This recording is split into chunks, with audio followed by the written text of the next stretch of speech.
ჩუღურეთის რაიონის ვარციხის ქუჩის 16 ნომერში დღეს 24 ოჯახი ცხოვრობს. 150 წლის წინ, როდესაც ეს სახლი აშენდა, აქ მხოლოდ 2 ოჯახი ცხოვრობდა. სახლი ისტორიულ ძეგლთა სიაში შეტანილი არ არის, თუმცა სიძველითა და არქიტექტურული თვალსაზრისით ეს შენობა მართლაც ისტორიულ ღირებულებას წარმოადგენს. მიწისძვრის შემდეგ შენობა საკმაოდ დაზიანდა. ჩამოიშალა გარე ფასადის ბევრი მნიშვნელოვანი დეტალი. მოსახლეობა მის თავის ძალებით საბოლოო ნგრევას გადაარჩინა, თუმცა დროებით. ჩვენი გადამღები ჯგუფის ამ ქუჩაზე მოსვლის მიზეზი ეს სახლი არ ყოფილა.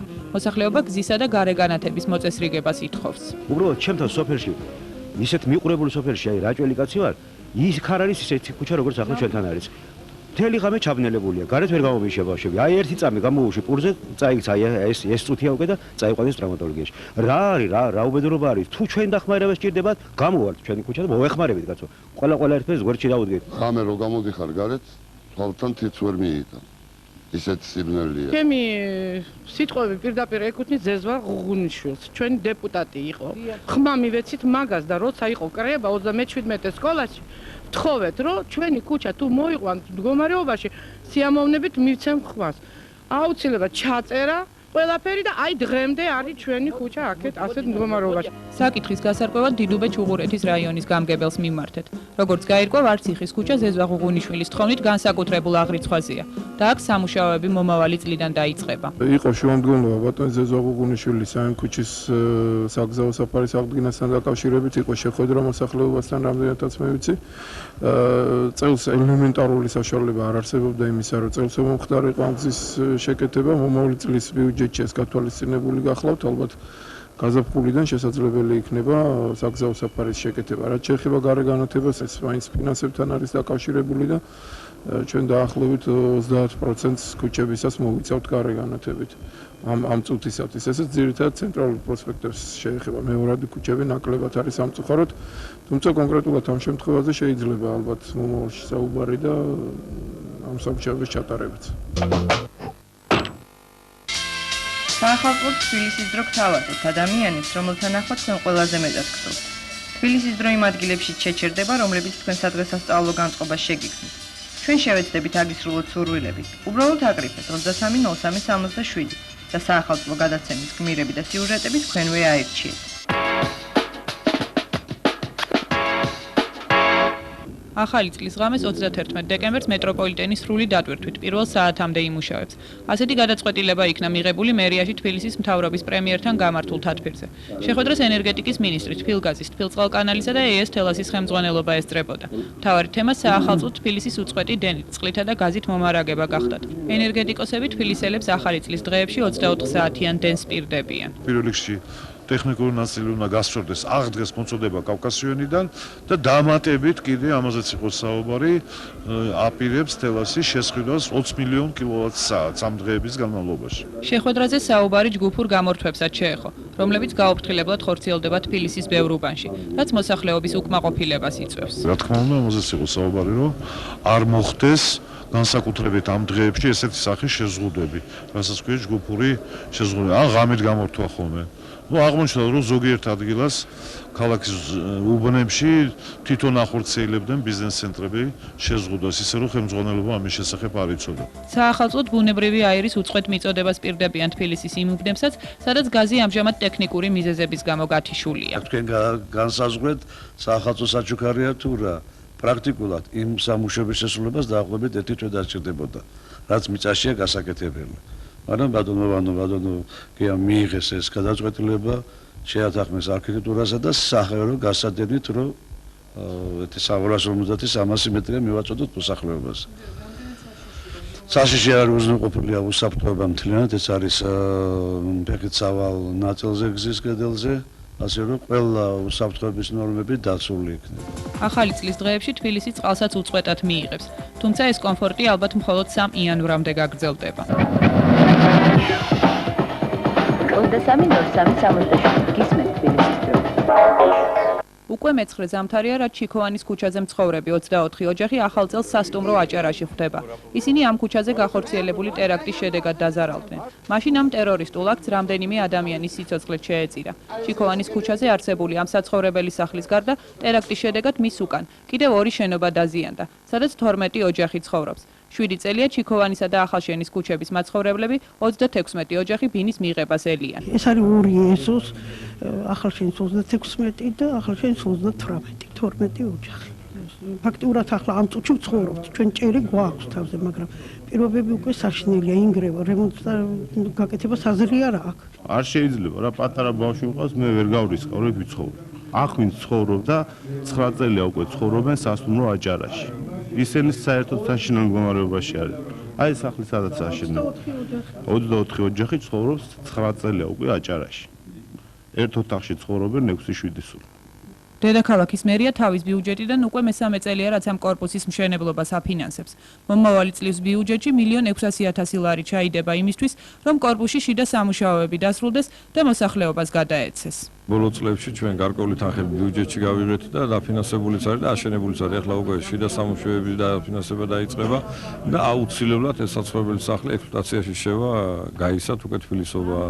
მე ვფიქრობ, რომ ოქტომბრის თვეში უკვე აუცილებლად ექსპლუატაციაში გადავცემ და 36 ოჯახს დავაკმაყოფილებთ. კორპუსის უკან ახალშენის ქუჩაზე არსებული სახლები დაინგრევა და აქ მოსახლეობასთან შეთანხმებით ახალი პროექტის გახორციელება დაიწყება.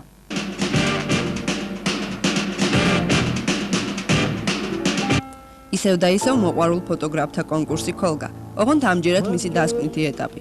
20 დეკემბერს ენგალერეაში ერთი გაშლილი ქოლგის ქვეშ მოექცნენ ფოტოხელოვანები, მოყვარულები, ხელოვნების პატივისმცემლები, ჟიურის წევრები და უბრალოდ დაინტერესებული პირები. იმ დღეს ყველაფერი ქოლგის ღერძის ქვეშ ტრიალებდა. თავად ქოლგა კი ჭრელი და გამძლე აღმოჩნდა. იშვიათია თბილისში თოვლიან თბილისთან ერთად თითოეულ ჩვენგანს თავისი მოგონებები აქვს, თავისი ასოციაციები. და მე მგონი ყოველთვის რაღაც აი იმ ადამიანებს, ვინც დღევანდელ ფოტოკონკურსში მიიღო მონაწილეობა, ვინც გაიმარჯვა ან დამარცხდა, ყოველთვის სასიამოვნო, კიდევ ერთ სასიამოვნო ემოციას, ასოციაციას გაუღვიძებს ამის შემდეგ თოვლი, როდესაც თბილისში მოეწყო. საგამოფენო დარბაზის კედელზე რამდენიმე წუთში გაიარა ორივე კონკურსის ისტორია. მოეწყო პატარა სასიამოვნო ექსკურსი. თუ სად, როგორ და ვის მიერ იყო დაწყებული ეს ყველაფერი. თუ ვინ იყო ქოლგის ღერძი. საუბარია საქართველოს ტექნიკური უნივერსიტეტის სტუდენტურ კავშირზე. ეს გაგრძელდება ყოველწლიურად და ყველა მსურველს ველოდებით, არაპროფესიონალს, რა თქმა უნდა. და ამის იდეა არის ძირითადად ის, რომ საქართველოში არაპროფესიონალებმა დაიწყონ შრომა, ჩვენებურად მივეხმარებით, რომ ცოტა ხანში გახდნენ პროფესიონალები. ახლა კი კონკურსის ყველაზე საინტერესო ნაწილი, გამარჯვებულთა დაჯილდოება. თავარი რაც არის, ეს არის თავარი პრიზი. თავარი პრიზი ერგო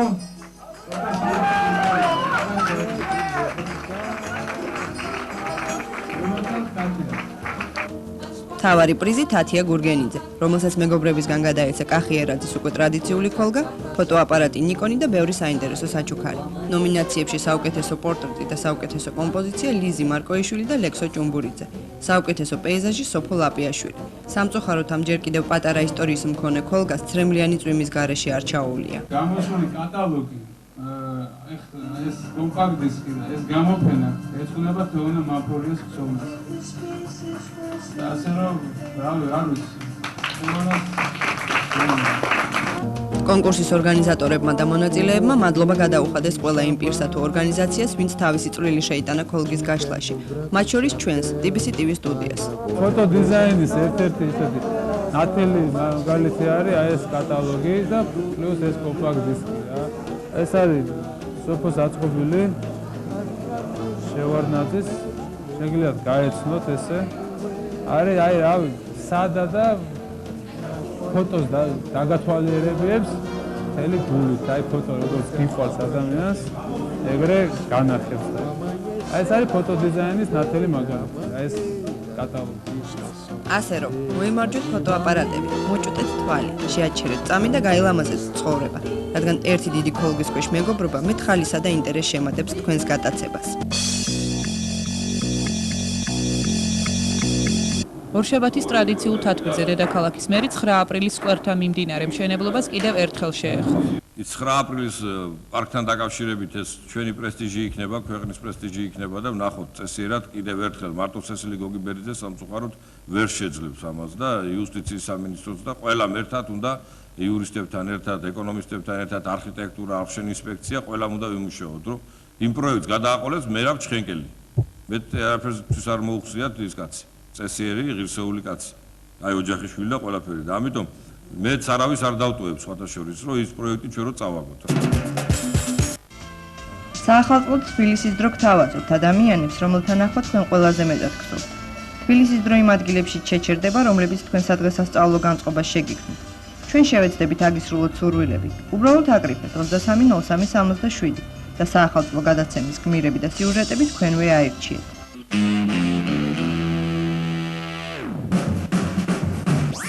ვარი გადაიღეს ჩემი სახლი ნახეთ შიგნით შემობძანდეთ როგორად ჩამოშობლი სახურავი მოსპობინმა ყველაფერი განადგურებული ვიღაც მე ვაკითხო სად ნახო სამართალი ქალბატონ მერი ბუცხრიკიძეს უარი ვერ უთხარით და სახლში გავყევით ქალბატონი მერი ვარციხის 14 ნომერში ცხოვრობს მისი სახლი მიწისძვრით დაზიანდა და კომისია მას მეორე კატეგორია მიაკუთვნა თუმცა წვიმების შედეგად სახლი უკვე მესამე კატეგორიისაა ქალბატონი მერი შველას ითხოვს მისთვის და მისი ოჯახისთვის აქ ცხოვრება გაუსაძლისია სახურავი რომ მაინც დაეხურათ სახურავი არ დავეძებდი შიგნით რაც იქნებოდა მარტო წყალი არ ჩამომცულოდა ამაზეც არავინ არ მოგვაქცია ყურადღება ქალბატონი მერი და მისი მეუღლე პენსიონერები არიან მათი ქალიშვილი ქეთი მარტოხელა დედაა და ის პატარა ბექას ზრდის უფულობის გამო ოჯახმა სახლში გაზი ვერ შემოიყვანა 3 დღის წინ კი გაუფრთხილებლად დენიც კი ჩაუჭრეს მაინც გამაფრთხილონ კაცო იქნება რაღაცა მომეხერხები ან ვიღაც დამხმარებოდა ვიღაცა და არ გადაეჭოთ წუხელი ვიჯექთ აი ესე შვილი ტანსაცმელები ვიყავით საბან შემოფარებული და ბავშვი რა უყოთ ჩვენ თავზე აღარ ვფიქრობთ ბავშვი პატარა შვილი ბეკას რა უყოთ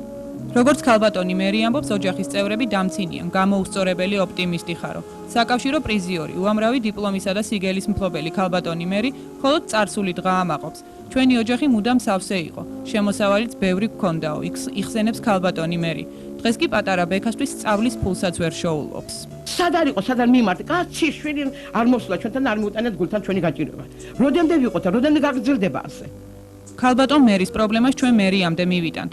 იმედია გამოჩნდებიან გულისხმიერი ადამიანები, რომლებიც ამ ერთ პატარა თბილისურ ოჯახს დაეხმარება. რაც შეეხება მიწისძვრის თემას, როგორც მერიაში გვაიმედებენ, სულ მალე დაზარალებულებისთვის ბინების შესყიდვა განახდება. ეს თანხები უკვე ბიუჯეტი ჩვენ გათვალისწინებული გვაქვს ქალაქის ბიუჯეტი მოქმედებაში ფედერალური ბიუჯეტი საქართველოს პრეზიდენტმა გამოსცადა ბრძანებულება და მინდა გითხრათ რომ 2 მილიონს დღე-დღეზე უკვე თბილისის აღორძინების ფონდ ჩაერიცხება დავალება მიღებული აქვს და ვიძენთ ჩვენ ბინებს და რა თქმა უნდა აი ამ თანხებით როგორც ბინებს შევიძენთ ასევე არის კორპუსები რომლის გამაგრებაც უნდა დავიწყოთ და ამ პროექტებზედაც ქალაქის არქიტექტურა და თბილისის აღორძინების ფონდი მუშაობს ჩვენ ვფიქრობთ რომ სადღაც ერთ 100-120 ბინას ვიყიდით და დანარჩენი თანხები მოხმარდება იმ წავე ავარიულ ფონდს რომელიც აუცილებელია რომ დავაფინანსოთ თორე მესამე კატეგორია უკვე ფაქტიურად ჩვენ დასრულებული გვექნება აი მეორე კატეგორია შეიძლება სამწუხაროდ მესამეში გადავიდეს თუ ჩვენ არ მიხედეთ ეხლა უკვე იმ კორპუსების შენებლობას აღდგენა მაქვს საძირკველი მაქვს პირველ რიგში ხედველობაში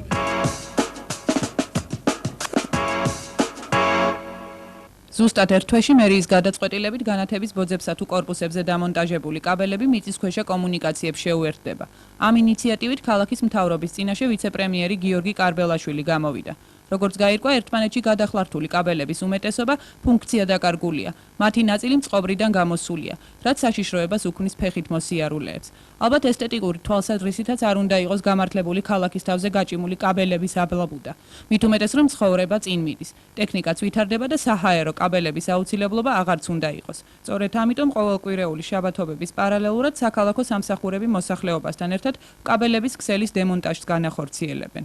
ეს საკაბელო ხაზები ხო რაღაც თავის ფუნქციას ასრულებდა იყო დღეს ნახევარი აღარ ასრულებს მაგრამ იქ არის ქალაქის სატელეფონო ქსელის კაბელები მაგალითად და არის რომ იმის მიწისქვეშა კომუნიკაციებში არის საშუალებები ჩვენ შევისწავლეთ ეს თემა ერთი კვირის განმავლობაში მუშაობდი და რთული საკითხი არ არის რა, უბრალოდ უნდა თავის ბომბა. ეს დიდ ფინანსური არ იქნება დაკავშირებული გარე განათებას თავის ბიუჯეტი აქვს იცით თქვენ და აი გარე განათების ბიუჯეტით განახორციელებთ და ასევე რა თქმა უნდა თბილ ტრანს თავის ბიუჯეტი აქვს აი ტანდემში იმუშავებს ეს ორი სამსახური და ის ზედმეტი კაბელები რაც მოსახსნელია აი ესთან ერთად უნდა მოხსნათ და მაშინ რა თქმა უნდა ქალაქის იერსახე უფრო გალამაზდება.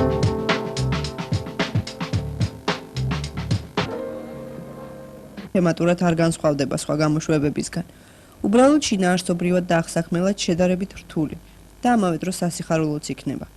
25 დეკემბერს მოსწავლე ახალგაზრდობის სასახლეში მოწყობილ გამოფენაზე საკმაოდ საინტერესო საზოგადოება შეიკრიბა.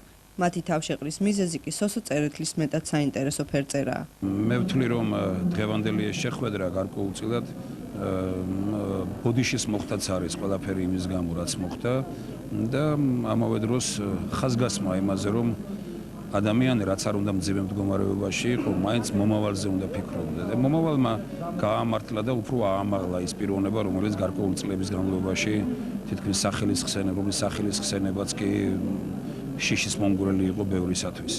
სოსო იყო შესანიშნავი ოჯახის ერთადერთი შვილი.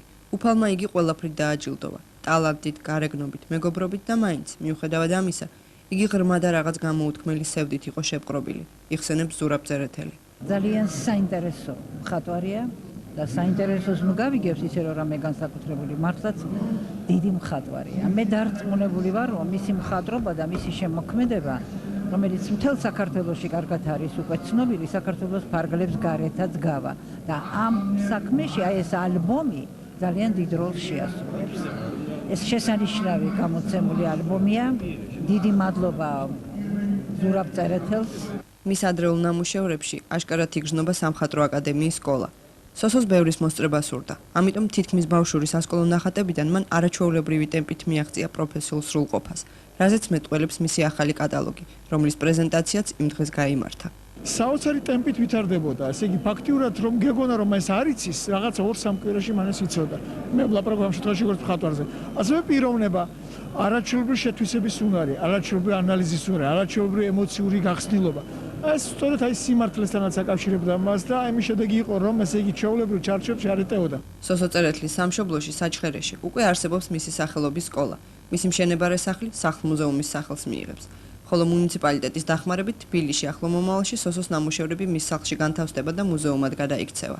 მამაც ძალიან ბევრს აკეთებს და დედაც რასაკვირველია იმისათვის რომ შვილის უკდო საყოფად ყველაფერს აკეთებენ და ჩვენს მივესალმებით რომ დღეს აი გამოიცა საინტერესო გამოცემა არის და რა ვიცით კეთილად მინდა გავიხსენო მე ყოველივე უაღრესად მნიშვნელოვანია ჯერ ერთი თუ შეიძლება ითქვა სოსოს ცხოვრებაშიც რომელიც გრძელდება მისი შემოქმედების მეშვეობით ძალიან მნიშვნელოვანია ცხადია მისი მშობლებისათვის და როგორც აქ ითქვა არაერთხელ ალბათ საერთოდ ქართული საზოგადოებრივისათვის საქართველოს ხელოვნების ქართული ხელოვნებისათვის მის ისტორიისათვის ესეც რაღაცას ნიშნავს და ის რომ მოხერხდა მისი შემოქმედების ფიქსირება და მასასა და მის საშუალებას იძლევა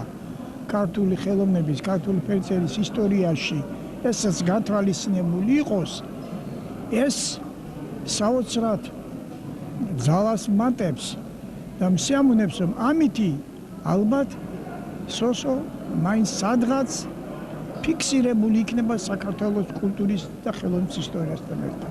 სოსო წერეთლის ცხოვრება და შემოქმედება მისავე სიტყვებში პოულობს ახსნას. შეიძლება უარი თქვა ყველაზე გარდა მხატვრობისა.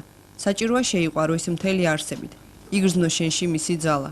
ასეთი იყო ჩვენგან მეტად ადრე წასული ახალგაზრდა მოაზროვნე მხატვარი,